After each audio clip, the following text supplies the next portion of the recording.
नमोस्तु महाराज जी, नमोस्तु। आज महाराज जी मैं करोड़ों मुनि भक्तों की ओर से आपसे एक सवाल ये पूछना चाहता हूं कि स्वाध्याय की कुर्सी पर बैठकर, गद्दी पर बैठकर जिस तरह मुनियों को अशब्द कहे जा रहे हैं वो कई बार हमारी सहनशीलता से बाहर निकल जाते हैं।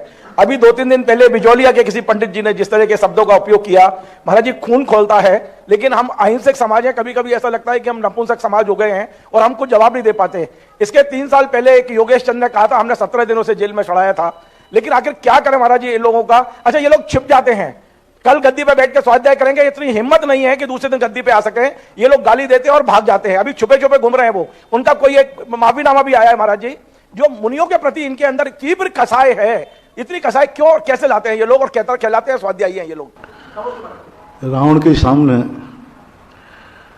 कोई रामचंद्र जी को श्री बोल देता था तो रावण बौखला खाता था।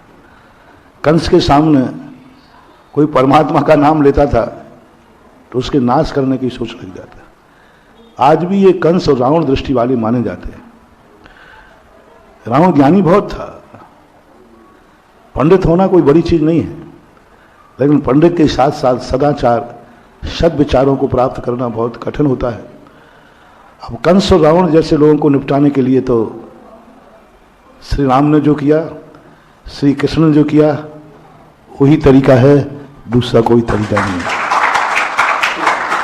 क्योंकि अहिंसा का अर्थ यह नहीं है कि तुम कायर हो जाओ।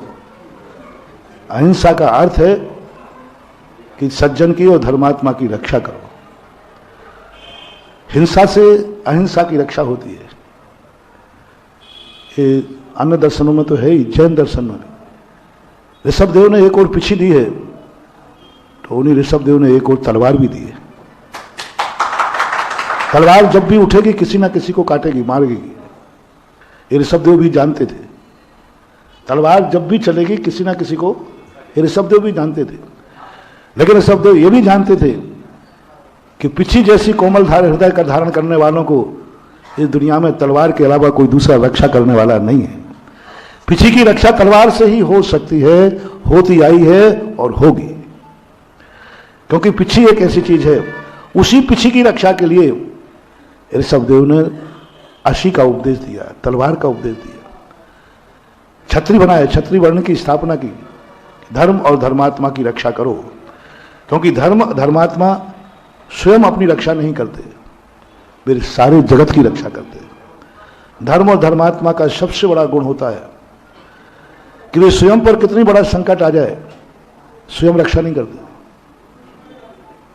स्वयं कष्ट उठाते रहे, लेकिन सारे जगत के लिए रक्षा करने के लिए 24 घंटे तैयार रहते हैं। स्वयं के ऊपर प्राण घातक भी संकट आ जाए तो भी साधु ध्यान में बैठ जाता है, लेकिन चलती हुई चींटी को अपने पैरों से बचाता है, इतना कोमल और करुणावान होता है। यानी चींटियों तक की भी रक्षा करता है। तो महानुभाव, जो साधु सारे जगत की रक्षा करता है, उस साधु की रक्षा तुम्हें करना है। ये ऋषभदेव का उपदेश है। और तुम्हारे द्वारा रक्षा करने का जो साधन है वो साम, दंड, भेद नीतियों से अपनाया जाता है। उसको हम ये नहीं कह सकते कि उनको भी तुम पीछे से समझाओ। उनको जिस भाषा में समझते हो, गृहस्थ उनको उस भाषा में समझाना चाहिए और गृहस्थ का कर्तव्य ऐसा माना चाहिए।